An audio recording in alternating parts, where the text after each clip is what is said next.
now it is my pleasure to pass to our second part of our program this afternoon, entitled Ordinary Men, Extraordinary Legacies, President Gerald Ford and Senator Bob Dole. And it will feature my two predecessors, and I'm honored to share a stage with them, one in person and one virtually. Bill Lacy was director of the Dole Institute for 17 years, starting in 2004. And under Bill's leadership, the Dole Institute established a student advisory board and a student-oriented culture. He interviewed hundreds of guests, including presidents, senators, journalists, and created our board of advisors. Previously, Bill has served as President Ronald Reagan's political director and had major roles in 7 presidential campaigns, including Dole's 1988 and 1996 campaign efforts. Richard Norton Smith is the Dole Institute's founding director and has been the director of 5 presidential libraries. He also worked for Senator Bob Dole as a speechwriter and literary collaborator.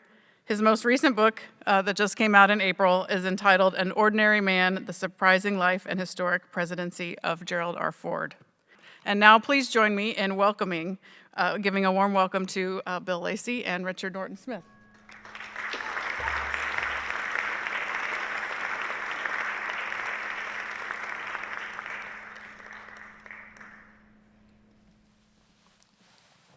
Thank you all for coming out today for this very exciting, very important program. This book is an extraordinary book, and it's called, as Audrey said, An Ordinary Man. And Richard, I just want to welcome you. We've done a lot of programs with us over the last 17 or 18 years, but this is the first on Bob Dole's 100th birthday. So welcome. Thank you, Bill. It brings back a lot of memories. 20 years ago today, I was sort of where you are now, although not for long. People don't remember. There's no reason for them to remember.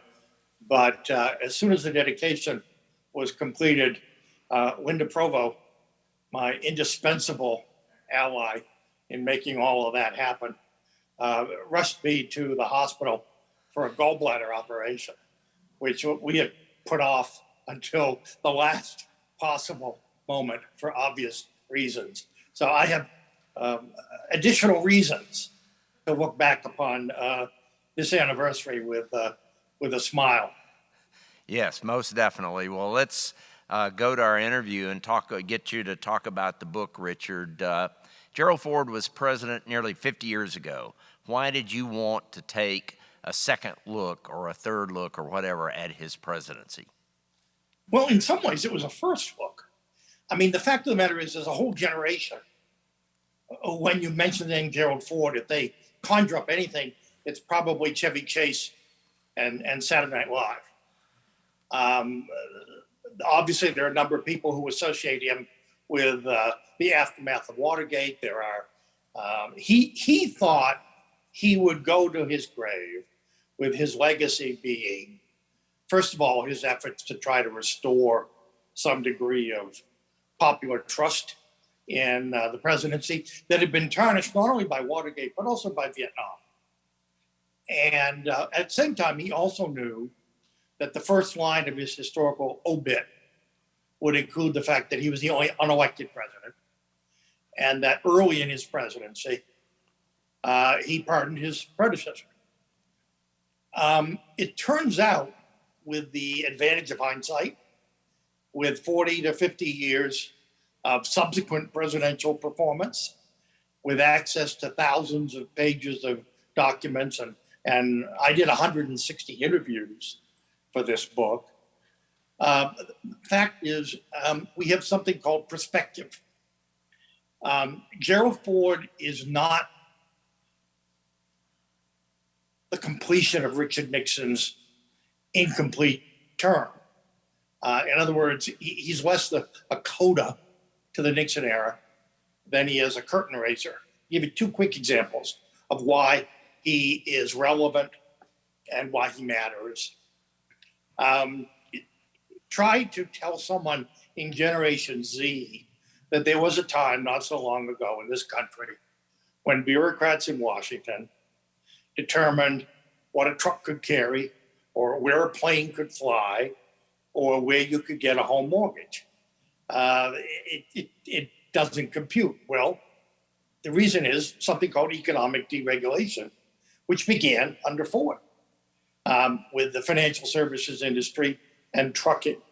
But shrewd, he didn't want to call it economic deregulation. That sounded negative. That sounded like we're rolling the clock back. He called it regulatory reform. Foreign policy. In the summer of 1975, amidst great criticism from both the right and the left, Ford went to Helsinki and signed something called the Helsinki Accords, which at the time were interpreted by many in the West as a concession to the Soviet Union, legitimizing, if you will, their empire in Eastern Europe. Now we know, with the passage of time and the end of the Cold War, that the Helsinki Accords planted the seeds for human rights advocates on both sides of the Iron Curtain to, in effect, undermine the communist governments in ultimately the Soviet Union itself. In other words, Helsinki was a major milestone on the road that led to the end of the Cold War. But it's taken time. It's taken time, access to materials, perspective. And that, in a nutshell, is what justifies perhaps an 832-page biography of our only unelected president. Well, the book is so rich, Richard, there's no way that we can, in basically 1 hour, cover a lot of it. So I'm going to ask you some very broad questions and let you highlight the points that you think are most important. Can you talk a little bit about his early years, his upbringing, his education, and what factors occurred that influenced his life strongly? Well, this is, to begin with, one of the many things that he and Bob Dole really have in common. They both experienced adversity in youth, were in some ways tested in a number of ways. I've always believed that it's understandable, but I think it's a mistake to think that Bob Dole's historical stature sort of begins with the war and the aftermath of the war. Because the fact of the matter is that the Doles, like the Fords, lived through the Great Depression. The Doles didn't lose their house in Russell, but they might as well have. They were forced to move into the basement and rent out the rest of it. The Fords actually lost a house in Grand Rapids, and Ford's dad, who ran a paint varnish company, very nearly lost his business.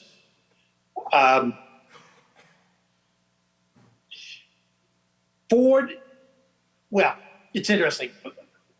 We know that Ford played football. What a lot of people don't know is what, in fact, a character-making enterprise that was. You have to remember, Gerald Ford wasn't born Gerald Ford. He was born Leslie King Jr. One of the things I found, I was the first person to get access to his baby book. And there's a particularly poignant entry, Baby's First Automobile Ride. Well, it turns out it was taken when he was 2 weeks old, 2 days after his birth father, Leslie King Sr., walked into his wife's bedroom with a butcher knife, threatening to kill both mother and child. Dorothy Ford was a remarkable woman. Another thing she had in common, by the way, with Bina Dole, she managed to slip out of the house. Baby's first automobile ride was across the bridge from Omaha into Iowa, where he took a train. Eventually wound up in Grand Rapids. His mother met a man named Gerald Ford, who became, in effect, Gerald Ford Sr. There are so many reasons, logical reasons, why Leslie King Jr. might have gone awry.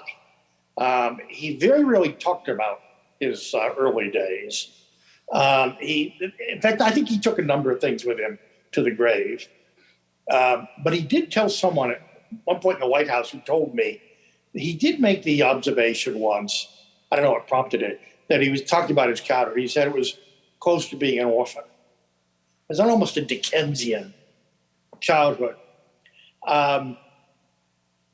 Football, he went to the University of Michigan, and he was a star on a lousy team. 1935 football team, it won one game that season. But that game was historic. That game was played against Georgia Tech, which, by the way, informed Michigan that they would not take the field if Michigan insisted on playing their one African-American star, a man named Willis Ford. Well, Willis Ford was Gerald Ford's best friend on the team. They roomed together on the road. And to be perfectly honest with you, the university behaved badly. The athletic department behaved badly. And Ford thought seriously about quitting the team before the game. And Willis Ford talked him out of it. Anyway, so they play the game, two mediocre teams in a rainstorm. We're basically the stadium is full, but not many people really pay much attention to the game. They're there because of the controversy about the game. Well, in the end, Michigan won 7-2. It was that kind of game. The highlight came early in the second half when a member of the Yellow Jackets squad came up to the line of scrimmage and used the N-word in speaking to Ford. And on the very next play, Ford and another member of the Michigan team managed to knock this guy out, literally knock him out. He was taken off the field in a stretcher. And Ford later told his friend Willis Ford, that one was for you. Well, years and years later, Willis Ford has died. President Ford has passed away. And there was an effort in the Michigan legislature to put a statue of Gerald Ford in the Capitol. And of course, every state has two statues that they're entitled to. And there's some controversy, mostly from conservative Republicans, quite frankly, who had never really forgiven Ford for his positions on affirmative action or a woman's right to choose. And but on the very last day of the session, the Democratic minority leader, African-American senator from Detroit, stands up and says, let me tell you something about Gerald Ford that you may not know. And he describes what I've just described and this remarkable friendship that, by the way, it endured right till the end of Willis Ford's life. And when he finished, this senator said, I know what I'm talking about because I'm Willis Ford's grandson. And at that point, jaws dropped open and the statue sailed through. You'll see it if you visit the rotunda today. One of 9 American presidents who are immortalized in the legislative branch of government. But Dole, of course, also was a world-class athlete. Dole wanted to be a doctor. I think Ford wanted to be a lawyer, although I think, to be honest with you, I think very early he decided he wanted to go into politics. And then, of course, the war came along for both of them and arguably changed their lives forever.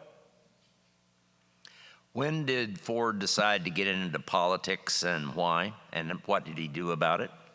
Well, it's interesting because at Yale, a lot of people don't realize Ford spent more time at Yale than he did at the University of Michigan. He was an assistant football coach and a scout and a boxing coach and carrying a full-time academic load at the law school. And on top of all that, he was politically involved. He was one of the quartet at Yale Law School that founded an organization called America First. Now, America First in 1940 had a very different connotation than it does in contemporary language. It was a campus organization Other members included young John F. Kennedy, Gore Vidal, not so young Walt Disney, and Frank Lloyd Wright. Basically, it was a nationwide organization that was grounded in an anti-war sentiment that in turn reflected the disillusionment particularly younger Americans felt in the wake of World War I, when lots of idealistic promises, some of them made by Woodrow Wilson, never panned out. And now it appeared in the late 1930s, as the dictators took over Europe, that the continent was headed for an even bloodier sequel to what had been known as the Great War. And they wanted nothing to do with it. And Ford was part of that generation, part of that movement. Now, the interesting thing is, I discovered really he quit America First in the summer of 1940. About the same week, he went to Philadelphia and joined thousands of other, mostly young Americans who were chanting, "We want Wilkie," in that extraordinary convention where the most improbable, probably presidential candidate of the 20th century, Wendell Wilkie, until recently a Democrat, a Woodrow Wilson Democrat, the head of the nation's largest utility company. I mean, not exactly an obvious contender for the presidency, but full of charisma, and he caught the crest. He was the one internationalist candidate for the Republican nomination. Frankly, he agreed with Franklin Roosevelt on more than he disagreed with him. But he was Gerald Ford's first great hero. Ford paid a price for his early flirtation with isolationism. I discovered papers years later. Ford applied to be an FBI agent before Pearl Harbor. He also, by the way, applied for a Navy position. J. Edgar Hoover personally blackballed Ford's application.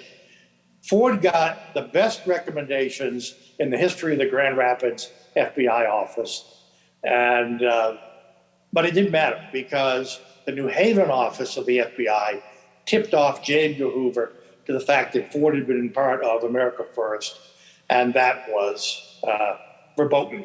Ford went to his grave, I'm convinced, not knowing why he was blackballed. He thought maybe it was his football knee. Richard, describe Ford's early years in the House and his subsequent election as Republican leader.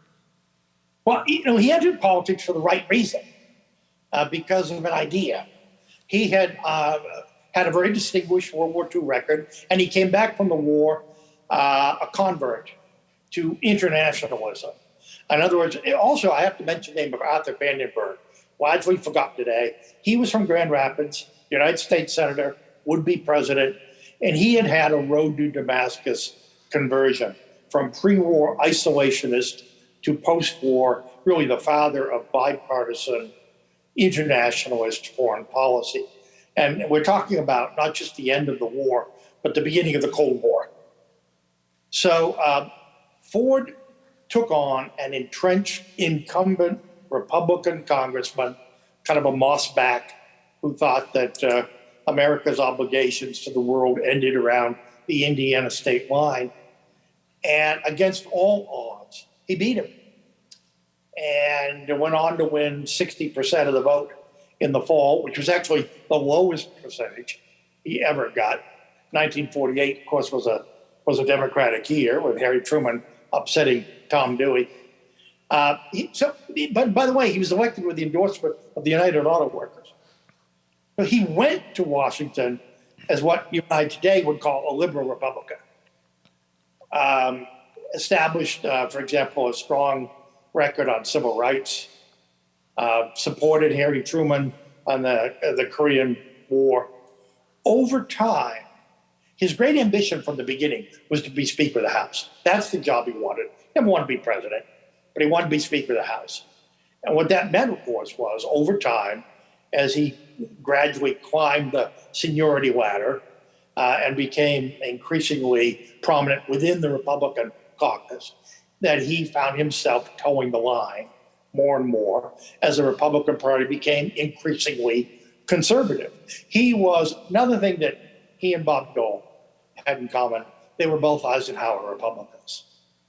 They never stopped being Eisenhower Republicans. That is to say, fiscally conservative. I mean, Ford was tight. Years later, his chief of staff out in Rancho Mirage, when Ford was an ex-president, took him to task over not tipping generously enough. And the next day, Ford called him in, and the guy started to apologize. He said, no, everything you said is right. But you have to remember, I grew up in the Great Depression. We didn't have any money, and I always worried about money. And there are people on Capitol Hill who will tell you they still remember Ford was the kind of conservative who would walk around the Senate office building turning out the lights. And he always used a pencil down to its stub. So that's a fiscal conservative.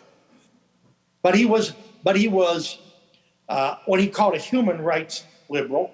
He voted, as did Bob Dole, for both the Civil Rights Act of '64 and the Voting Rights Act of '65. By the time of the latter, he in fact was the House Republican leader. One thing that really bothered him was all through his life, he was kind of dismissed as a party man, which is a polite word for a party hack. And in fact, he said, actually, I was an insurgent for most of my career.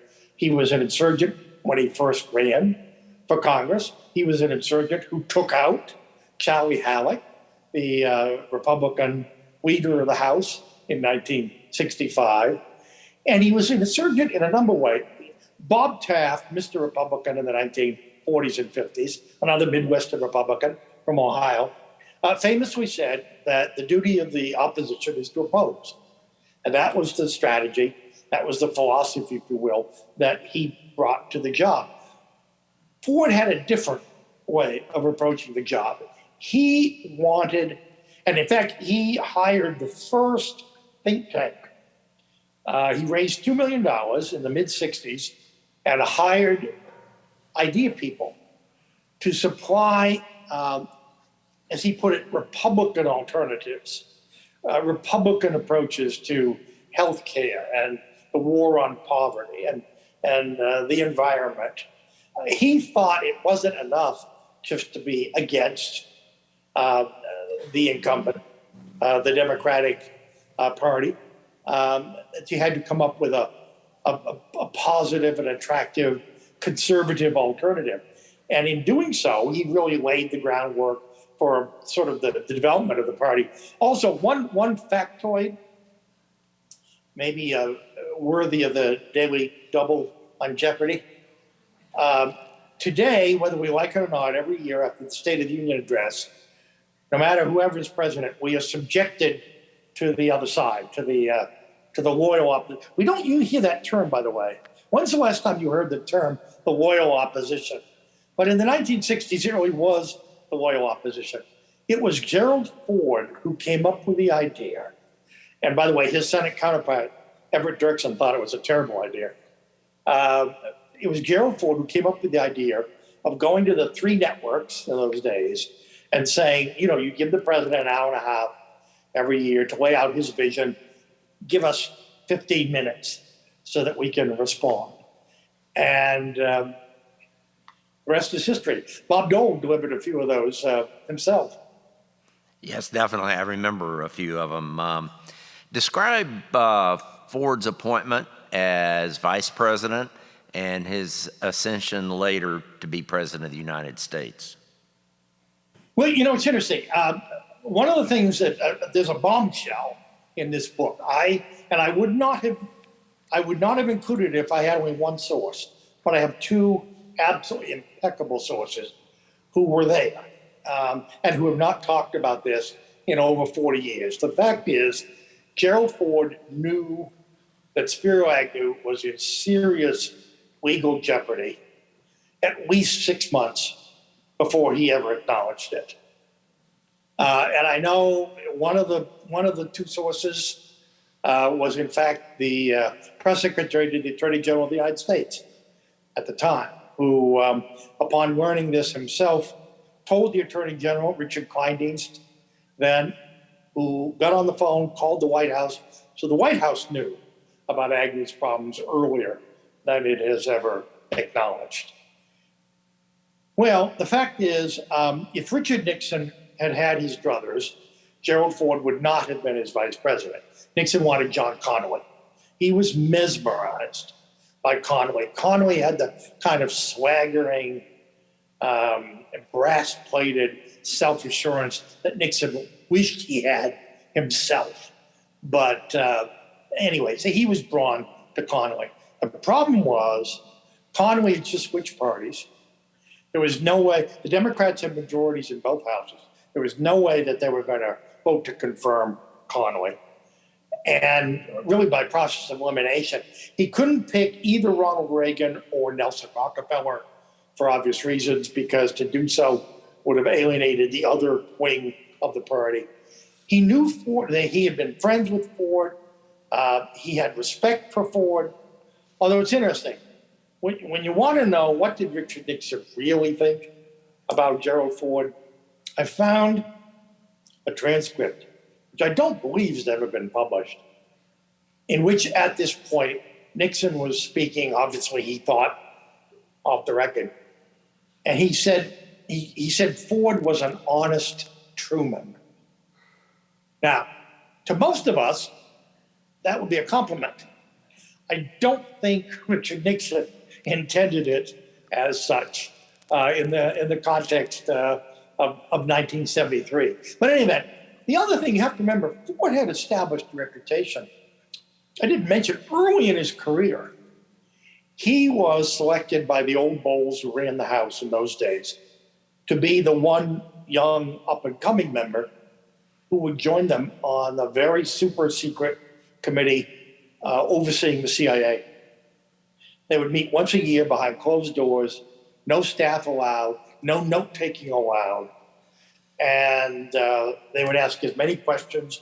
The head of the CIA would remain until all the questions had been asked and answered. Now, 10 years later, exactly 10 years later, similar situation following the assassination of President Kennedy, Lyndon Johnson, who, as we all know, said some pretty unkind things about Gerald Ford, picked up the phone after Thanksgiving and asked Gerald Ford, who at that point was a very junior member of the Republican leadership team in the House, asked Ford if he would be on the Warren Commission.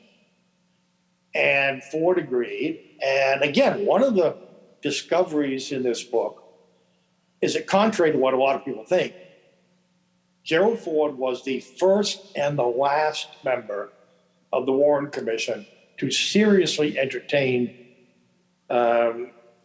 thoughts of a foreign conspiracy. There's a remarkable scene. He and Earl Warren, who had a very rocky relationship in some ways, but they are in Dallas, in the Texas School Book Depository building, at the window overlooking Dealey Plaza, and standing there explaining his theory, including the single bullet theory, was Arlen Specter, who was a young lawyer, a member of the staff, also from Russell, Kansas, and of course later on one of Bob Dole's Senate colleagues. It lasted 8 minutes. I think it was a turning point. I know it was for Ford. I think it may have been for Chief Justice Warren. But of course, people still debate the Warren Commission and Ford's part in it. But the fact is, he had among insiders a reputation as a straight shooter, someone who was trustworthy, someone who could keep a secret, someone who was a party loyalist, but who did not rule out working with or befriending members of the other party. So when the Agnew vacancy occurred, it really was Democrats who were in a position to prevent Connally from being nominated and see to it that the one easily confirmable candidate, Gerald Ford, was in fact nominated. By the way, Ford hated the vice presidency, said it was the worst job of his life, the worst 8 months of his life, which is one reason why I think when he chose Nelson Rockefeller, and in the end it didn't work out. Indeed, Rocky was pushed in the fall of 1975 to take himself off the ticket. But until then, Ford bent over backwards to try to make the job less horrible for Rockefeller than it had been for him. I don't think he succeeded, but in any event. What were some of the highlights of his presidency? Well, I've talked about a couple of the really sort of turning points. Give a classic example of something that, again, nobody really thinks about. In 1976, Ronald Reagan is mounting a formidable challenge. And we're on the eve of the Texas primary, which is Reagan country, to be sure.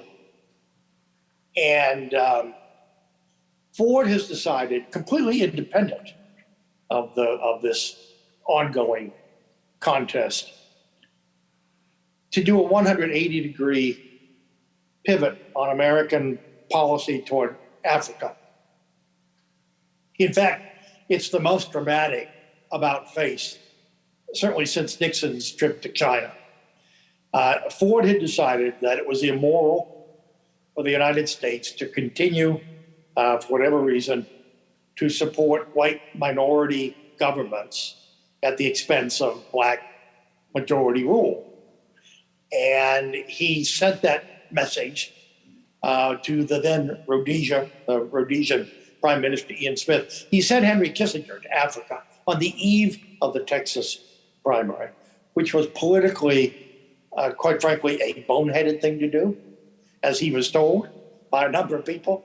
And by the way, nothing that sets the Ford White House apart from others is that he surrounded himself with people, including, by the way, the woman he was married to for 58 years, who did not hesitate in the least, not only to disagree with him, but to point out just how politically foolhardy some action might be. There's a wonderful story involving Jim Baker, who was then a junior member of the administration of the Commerce Department. Well, he very quickly distinguished himself. He became the chief delegate hunter for the convention. And then, of course, he ran the fall campaign, the remarkable campaign that came from 30 points behind to come within 2 points of winning. Anyway, Jim Baker, who was a very shrewd political analyst, called Dick Cheney, who was then chief of staff, to point out how self-defeating it would be, and how often he certainly didn't disagree with the policy, but he thought the timing of the policy was politically atrocious. So anyway, Cheney said, "Well, we can't persuade the old man." He said, "If you think you can, we'll set up an appointment." So they did. And everyone agrees Ford was a master at listening. You know, he'd put his pipe in his mouth and lean back and listen, take notes.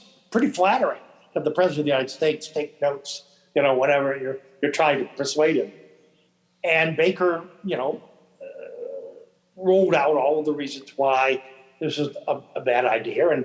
And Ford, courteously as ever, thanked him for coming and certainly thanked him for sharing his views. But he thought the policy was right, and that Kissinger was doing a good job, and that the American people deserved to know about what he was doing. And then he paused. He said, "And besides, every thinking Republican in Texas will appreciate my argument." And Jim Baker said, "Mr. President, with all due respect, on this issue, there are no thinking Republicans in Texas." Well, a few days later, Jim Baker was proven right. Ronald Reagan took all 100 delegates in the Lone Star state primary, and of course, fought one of the truly historic, really the last convention that was the outcome of which was unknown before it began. To this day, people who know nothing else remember Ford to City drop dead. Remember, Ford supposedly told New York City drop dead, when it was flirting with bankruptcy. Well, there's another side to the story. The fact of the matter is, New York City had been fiscally undisciplined, to put it mildly, and the numbers actually were much worse than the public knew. And the last thing Ford wanted to do was to establish a precedent where fiscal irresponsibility was rewarded. But he also knew the only way that he could get Republicans to vote for a, quote, bailout. Nobody wanted to call it a bailout. And in fact, the only way he could get City Hall to actually practice some fiscal discipline was to keep the heat on, to take a hard line. And I'll never forget, years later, I talked to Hugh Carey, who was the Democratic governor of New York, who publicly, of course, was Ford's sparring partner, denouncing Ford for heartlessness toward New York, et cetera, et cetera. He told me that Jerry Ford never got the credit he deserved for the tough love policy that, in fact, kept New York from going over the brink. And put that aside, in 1976, Hugh Carey voted for Gerald Ford, the Republican, against his own party's nominee, Jimmy Carter. And by the way, so did George McGovern, and so did Bess Truman. That's an extraordinary story. You reference, Richard, the extraordinary primary fight between Ford and Reagan and the last contested convention, truly unknown outcome that was held, incidentally, in Kansas City. But there was something else at that convention that was very, very important, and that was a selection of Ford's vice presidential running mate. Talk about that. Yeah, in some ways, it seems almost fated that it would be a Ford Dole ticket. Let me just sketch in a little bit of the background. The Ford campaign had polled, not surprisingly, taken a number of polls before the convention to test some prospective running mates. And it was very interesting. John Conway was the most controversial. He actually would cost Ford votes. Reagan was, interesting enough, a mixed bag. There were obviously a lot of strong Reagan partisans who would gladly vote for a Ford-Reagan ticket. There were other people who had been sort of put off by Reagan's challenge to Ford, and they were less likely to vote for such a ticket. If the Democrats had nominated anyone but Jimmy Carter, I think the odds are that Ford would have picked Howard Baker of Tennessee. They were not particularly close, but the fact of the matter is Baker would demonstrably help out in the South. The problem was the Democrats did nominate a Southerner. And at that stage of the campaign, the Ford High Command, they hadn't written off the South. And later on, they would change their minds and really make a full court press in the South. But at that point, the assumption was that a Southerner on the ticket would not really add all that much. People around Ford wanted him to pick Bill Ruckleshaus, a name, I've forgotten today. He was the deputy attorney general when Elliot Richardson quit rather than fire the special prosecutor. It then went to his deputy, Bill Ruckleshaus, who also quit. The problem was Ruckleshaus, first of all, he was from Indiana. which is next door to Michigan. More important, he had never won a statewide electorate in Indiana. And you have to remember, in 1976, Ford, for all of his admirable traits, was not regarded as the most electrifying campaigner in the world. What that meant was he would practice the Rose Garden strategy. He would stay at home and be president. But that also meant that whoever was his running mate would have a heavier than usual burden to carry, if you will, not just as the partisan, sort of cutting up the Democratic ticket, but also a little bit of statesmanship as well. So anyway, they talked all night long. Oh, critical. Of course, a lot of people on the floor wanted Ronald Reagan. And I talked to Bill Timmons, legendary figure in Washington politics, who was the secretary to the convention and who was in the room, by the way, 4 years later, when Reagan tried to get Ford to run with him and the negotiations were going on. It was Bill Timmons who was taking notes and who later flushed them down the toilet. So we don't have them today, but he was in the room. But nevertheless, Bill Timmons went to the president. The Ford and Reagan campaigns had an understanding, explicit.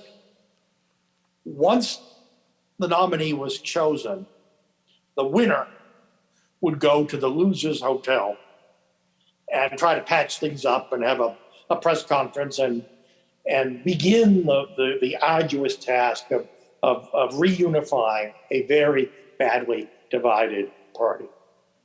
So Ford wins, not by a lot, 100 votes or so, on the first and only ballot. And Bill Timmons walks into the room and says, oh, Mr. President, I have terrible news for you.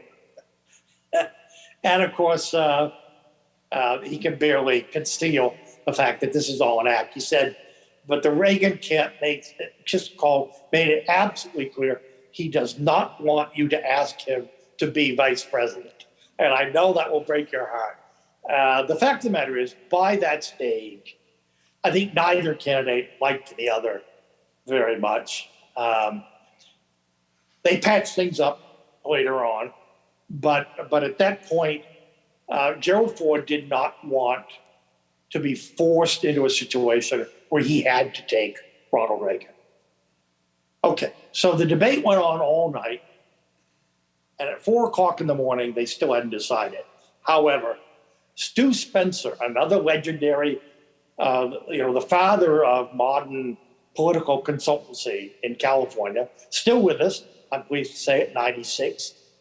I spent 6 hours interviewing Stu Spencer over 2 days.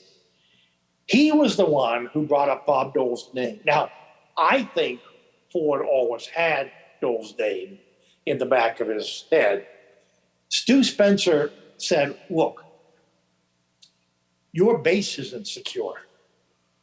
By that he meant the farm states, the Kansas, Nebraskas, the Dakotas, the Indianas, the Colorados, however broadly you define the term geographically. You need someone who can nail down your base to begin with. Bob Dole can do that. Secondly, he's a great campaigner. He brings veterans. He's got a constituency with disabled Americans. He's an early draft of what was later called a compassionate conservative. And they adjourned at 4 a.m. without a decision, although I honestly believe that Ford had a decision. Anyway, in the morning, there was no further discussion. It was Bob Dole. He called the senator, who did not take very long before he accepted the invitation. And the sequel to this, because they were then and there always are, particularly in the closer an election is, the more you hear from the Monday morning quarterbacks who want to point a finger at for this reason or that reason. And there were people who went after Dole. And it's interesting, you know, of course, there's that wonderful story where Hubert Humphrey, who, by the way, all but told Ford before the election that he was getting votes from the Humphrey family. But anyway, Hubert Humphrey went up to Dole and said, look, I've been where you are now. I know exactly what you're going through now. You know, disregard what you're hearing. You did exactly what you were asked to do. And contrasted where the campaign was in August in Kansas City and where it wound up in November. And more important, I had a number of conversations with Gerald Ford over the years in which he made it very clear that he had no second thoughts, that he thought exactly that Bob Dole did exactly what he was asked to do and what needed to be done for in effect, for the Ford campaign to get back into the campaign. Richard, go into a little bit more depth about the campaign. The Ford-Dole ticket began this campaign with, I believe it was about a 30-point deficit to the Carter-Mondale ticket. Describe what happened from there, and then we have a number of young people here who weren't around for this, so go into a little bit more detail about exactly what happened. Well, one thing, I'm sure if you go online, you can see it, hear it now. The last great jingle in American presidential politics. Doug Bailey of Bailey Deardorff, a great political consulting firm, who believed in jingles. And they came up with this absolutely brilliant commercial called I'm Feeling Good About America, which said better than anyone on the campaign trail what the rationale of the Ford campaign was all about. You know, how many times have we heard campaigns are always about the future? Well, but the campaign in 1976 was not about the future. In effect, both camps were perfectly willing to have it be about the recent past. There's no doubt that the Carter campaign wanted to remind people about Watergate and the Nixon pardon. And equally, there's no doubt that Ford wanted to remind people of where we were in the summer of 1974 and where we were, by the way, on the 4th of July, 1976, when Americans celebrated the bicentennial in a mood that contrasted dramatically, to put it mildly, with what it had been not so long before. It was a campaign about the economy. Ford had, during his presidency, the highest unemployment since World War II. Inflation, by the way, higher than anything we've experienced recently, which has disturbed a lot of people, whatever their politics. But the fact is, by following policies like deregulation, which in turn introduced competition, which in turn brought prices down. In other words, Ford, you might call it old-fashioned economics. But the fact is that by election day of 1976, inflation had been cut in more than half. The unemployment rate was stubborn. It was down from its peak, but it was still politically unacceptable. One of the few things that people remember, here's how myths get started. There was Gerald Ford astonished people because by becoming the first president to challenge his opponent to debates. These were the first political debates since 1960 and the first ever involving an incumbent president. And people tend to forget, Ford won the first. Most people thought he won the third debate. The second debate is what people remember, when Ford prematurely liberated Poland by saying that the Soviet Union had no dominance in Eastern Europe. It was politically a disastrous remark, but it didn't seem that way that night. The first polls, snap polls, actually showed either a very narrow victory for Carter or a victory for Ford. But what happened, of course, was, and now we're all familiar with this, for the next 24 hours, the media kept replaying and replaying and replaying that piece. Forget the rest of the... So anyway, overnight, you could see the numbers move.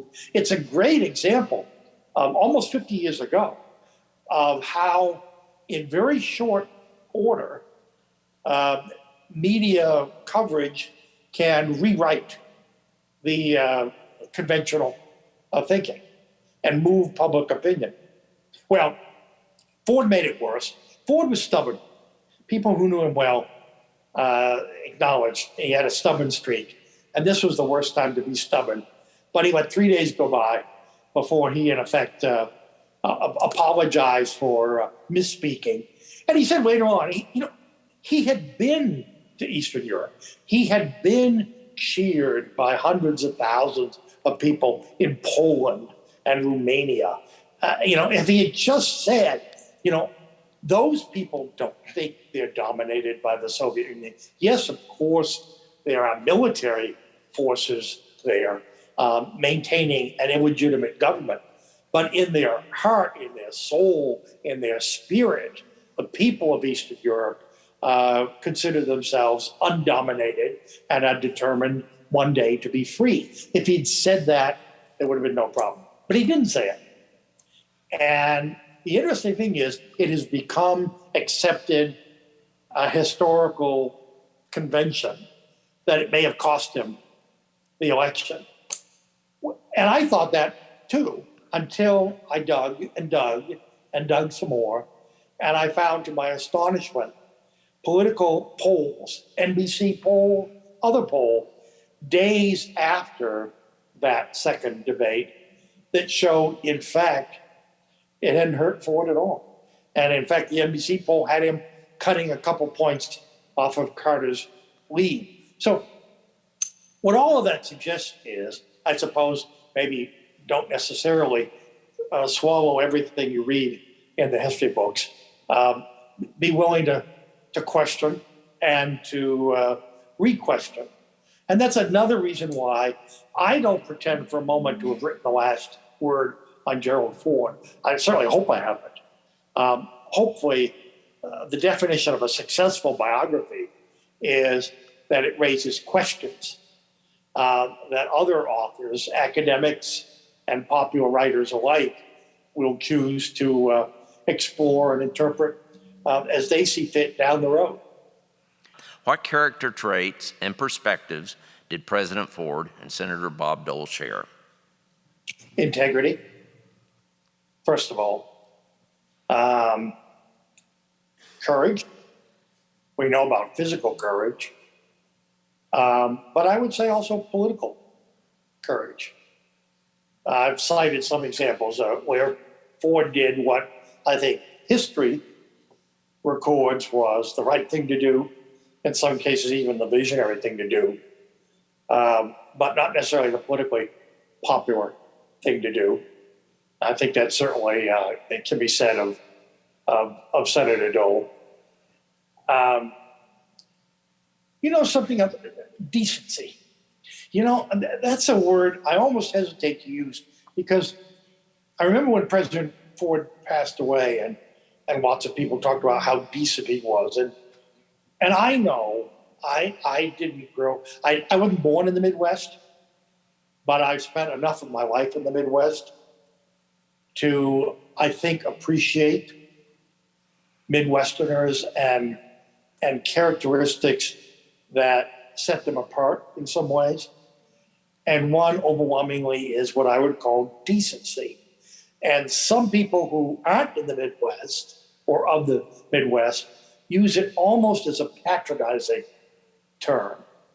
And I don't think of it that way at all. These are people who, in the case of both Bob, well, they were the least self-dramatizing, of public figures. Lots of politicians love to be stage center. It's all about them. And some of the more charismatic are gripping, entertaining, can inspire lifelong devotion, either for their personalities or their platforms. When I said that Dole and Ford were both Eisenhower Republicans, someone said that Ford was Eisenhower without the medals. And I think of Midwest decency. Interestingly enough, although none of those three men thought of our Constitution as being president-centric. In fact, we now know that Eisenhower harbored some reservations about the New Deal and the fact that FDR was such a charismatic, era-defining figure. Eisenhower was deliberately suspicious of oratorical charisma. He didn't have it, so maybe that explains. But he used to say, if words are the measure of presidential leadership, then the American people should elect Ernest Hemingway. And I think that same sentiment, I would apply to a Bob Dole or a Gerald Ford. The interesting thing, and they were, of course, also both creatures of Congress. They were both children of Capitol Hill. They were, I used to say would say to the president's face, you're charismatically challenged. And the fact I could say that and that he would laugh tells you something about Midwestern decency. But what I mean by that is Gerald Ford and Bob Dole, because they'd spent their careers on Capitol Hill, they might not have grasped as well as some that presidential communications, executive communications are totally different. It's all about inspiring, electrifying, galvanizing, and sometimes deliberately dividing the electorate. But they knew how to make things work. That's a very unglamorous attribute, but they were unglamorous people. They knew what buttons to push. They also knew, I'll never forget, Dole said to me more than once about the Senate, this is not a place to make enemies. And the very simple reason is because someone who votes against you today, you're going to need their vote tomorrow. One of the interesting things, lots of public people, they have public personalities, and then they have very different private personalities. And usually what happens is in private, they may be profane, they may be outspoken, they may be all sorts of things, but certainly if they're critical of their colleagues, they're going to say it in private. Publicly, they're going to be the exact opposite. Bob Dole turned that absolutely on its head. I mean, we all know there were times when Dole publicly lost his temper, said something that he, might have regretted later on. But in private, I can only, I knew him for over 40 years, and I can only think of one person in all that time that he even spoke critically of, and it was pretty mild. In other words, the private Dole, how many people, and I'm sure you're one of them, I think of Kerry, who entertained you all earlier today while informing you. We all, over the years that we knew the senator, had variations of this encounter. People would say, I didn't know he was funny. I had no idea he had a sense of humor.